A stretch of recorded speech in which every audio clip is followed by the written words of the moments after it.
Hello, I'm Tim Nanoff, AOTA's Director of Federal Affairs, and I'm here to present to you what to expect on Capitol Hill, and particularly what issues we're going to be talking about on Capitol Hill Day on September 24th, 2012. We have already done an audio podcast on what to expect, and we'll provide that information to you on the Legislative Action Center. Today, specifically, I wanted to simply talk about the four particular issues that we're going to discuss, or you'll have the opportunity to discuss, when you're on Capitol Hill.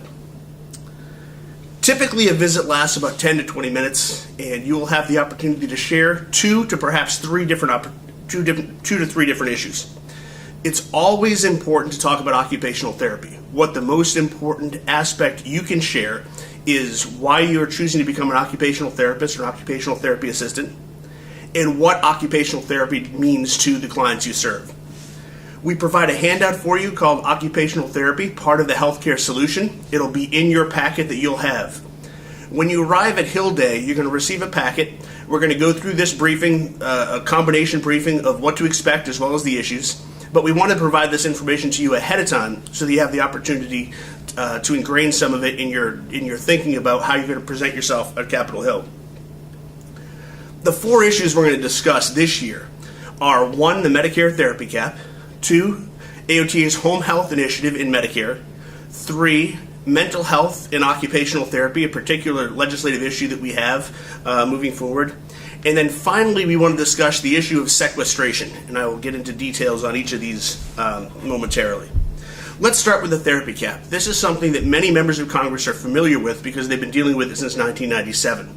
The therapy cap is a limit on how much occupational therapy. There's also a separate limit on how much speech therapy and physical therapy Medicare beneficiaries can receive. That amount for 2012 is $1,880.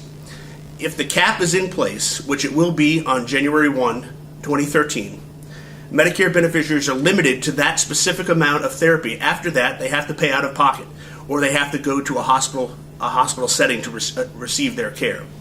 AOTA is absolutely opposed to the therapy cap, and we've been fighting it since 1997 when it was first implemented in the Balanced Budget Act. Most recently, there was an extension of the exceptions process through all of 2012, and they created some changes that require additional certification and documentation of need above certain levels of care.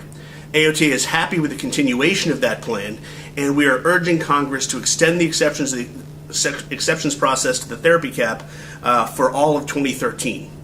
We are also encouraging them to permanently repeal the therapy cap, but that has some budgetary challenges because you have to cost out legislation over a 10-year window in order to permanently repeal something. So right now, our ask, and we're going to have a one-page document in your materials, is that Congress extend the exceptions process through 2013. That is the most important request we can make regarding the therapy cap. Second issue is Medicare home health. Under Medicare, occupational therapy is treated differently than physical therapy and speech therapy.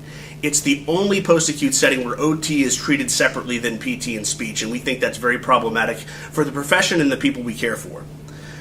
There is legislation out there. It's H.R. 2468, the Medicare Access to Rehabilitation, the Medicare Home Health Flexibility Act.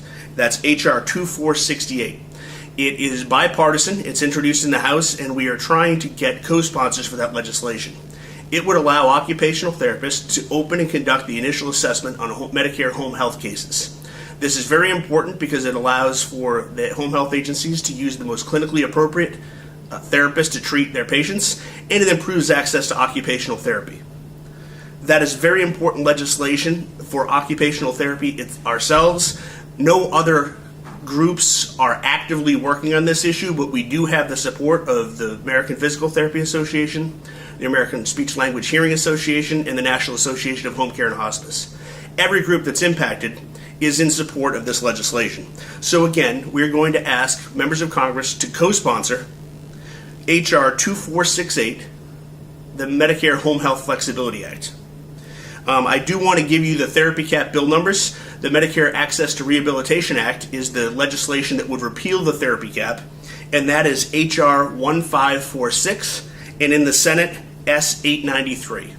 The reason why we have legislation that would repeal the therapy cap is because that is the ultimate answer we would like to see accomplished. And when people co-sponsor that legislation, they're agreeing that they support repeal, but they're also urging Congress to act and extend the acceptance process. Now, moving on to the third piece of legislation, it's the Occupational Therapy Mental Health Act. This is a brand new piece of legislation that was introduced only this past year. The other two issues have been around for a while, but this is brand new, and it would expand opportunities for occupational therapy in the area of mental health. It is H.R. 3762, and what the bill would do would add occupational therapy to the list of mental health professions that are found in federal law. It accomplishes two goals. One, it would expand opportunities for occupational therapy because we would be recognized as federal mental health profession, and that would help us both at the federal and state levels with advocacy and access to mental health care. Many times now, occupational therapy isn't covered for mental health diagnoses, and this would help ameliorate that problem, help us move forward with that issue. The second part is the only place in federal law where mental health professions are listed is in the National Health Service Corps. The National Health Service Corps is a federal program that provides healthcare providers to medically underserved areas.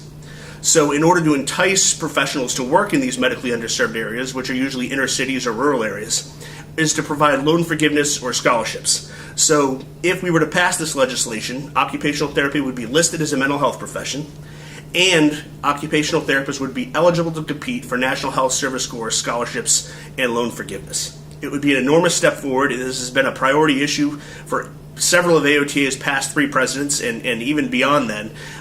Getting back and regaining our roots in mental health has been something that's very important. And passing this legislation would be very helpful. So our ask on this issue is to co-sponsor the Occupational Therapy Mental Health Act, which is H.R. 3762. I'm going to talk about one more issue and provide you with one more opportunity to address a separate area of occupational therapy.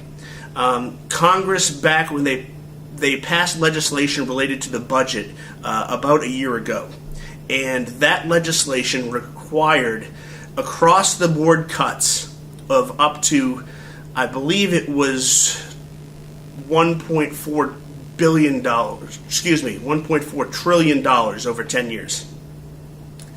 That legislation is known as sequestration, and sequestration means across-the-board cuts to all federal defense and non-defense discretionary programs.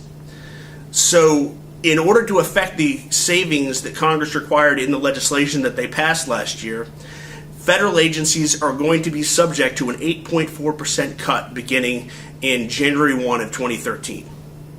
This cut is going to be arbitrary in relation to affecting programs that help people, affecting programs that are effective as opposed to those that are not as successful. There's no distinction. There were a couple of requirements in the law that protected Medicaid. Medicaid will not receive this 8.4% cut, and Medicare is limited to a 2% cut under sequestration. But for occupational therapy practitioners, the biggest area of concern here is school-based practice. School-based practice has been hit hard lately because of different budgetary challenges, mostly coming from local real estate changes. Most local taxes come from real estate funding, and as we know, real estate prices have gone down, and that has put a squeeze on local school districts' budgets. State budgets have also been tight, so the state education funding has been restricted lately. And now an 8.4% cut to federal funding for education and special education like IDEA and Title I services under the Elementary and Secondary Education Act could be very dangerous to jobs for occupational therapy practitioners. So in relation to sequestration, we have a very clear request, and that request is that we are asking legislators to be thoughtful about their attempts to reduce the budget. We believe that fiscal discipline and reducing the debt is important, but it should be done in a thoughtful, targeted manner and not with arbitrary across-the-board cuts that will impact particularly education and special education. So we are urging Congress to have a different approach than sequestration and to go back to the drawing board and to actually lead and make cuts in areas that are less problematic for the country and for the country's future. 4 issues: the therapy cap, home health, mental health, and sequestration. It is probably recommended that you talk about only 2 of those. So if you're in the area of pediatrics, I would recommend talking about sequestration. Medicare has home health and home health in the therapy cap, and mental health is yet another area where we can discuss. Remember, it's always critical to talk about occupational therapy and explain what occupational therapy is and why it's important to your constituents. When you're conducting meetings, always take the time to interact with the person sitting across from you and try to connect with them. Perhaps they're from the same state, perhaps they have some sort of connection to the community where you live. But once you start engaging in your issues, take your time. You're the expert on these. The policymakers sitting across from you are not experts on occupational therapy, and that's where your ability to come in and educate them is really second to none. So I encourage you very much to go to AOTA's Legislative Action Center on the Hill Day page. We have one-pagers on each of these issues that you can download, print out, and look at. We will make packets for you when you come to Capitol Hill. But look at those, read them over, and really digest the material so that you're more comfortable in discussing these important issues. Your advocacy is absolutely critical to help AOTA move forward our legislative agenda.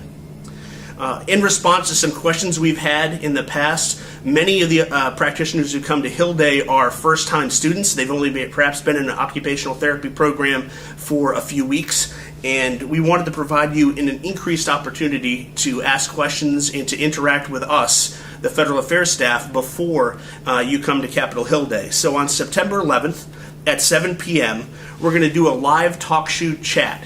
And there's going to be a link available in the Legislative Action Center on the Hill Day page where we're going to have a brief presentation of what to expect as well as the issues, and then open it up to questions from any of the participants on the call. There are plenty of lines on the call, so we encourage all of you to be involved, come with your questions, and we'll be happy to answer them for you as best we can. Thank you very much, and if you ever have any other questions, you can contact hillday@aota.org or Federal Affairs at fad@aota.org. Thank you, and we'll see you on September 24th. Bye.